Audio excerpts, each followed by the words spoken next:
Hello everyone. Today we'll be discussing creation of pneumoperitoneum using varus needle with entry through the Palmer's point. This is mainly indicated in patients who have midline scars or paraumbilical scars due to previous surgery. So in these cases, Palmer's point entry is considered. Before inserting the needle through the Palmer's point, it is very important that the nasogastric tube is used to empty the stomach. Also, there should be no history of previous gastric surgery, there being adhesions, and there should be no massive splenomegaly. Palmer's point is considered 3 cm below the left costal margin in the mid-clavicular line. We give a 5 mm stab incision and insert varus needle after checking its spring mechanism and patency. We should feel 3 clicks before the varus needle enters into the peritoneal cavity, and we should perform safety tests once we are into the peritoneal cavity, which include aspiration of air bubbles, free flow of saline into the peritoneal cavity, and hanging drop test in which a drop of saline is put on the varus needle and it gets sucked in due to the negative pressure of the intra-abdominal cavity.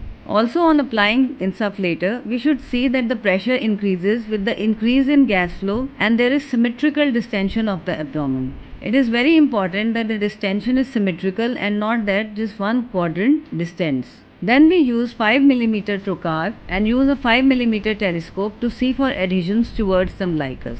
For example, in this case in which a patient has a midline scar, in order to put in a camera port at periumbilical region, we go under vision through the Palmer's point and then we can see and put in our 10 mm laparoscopic port.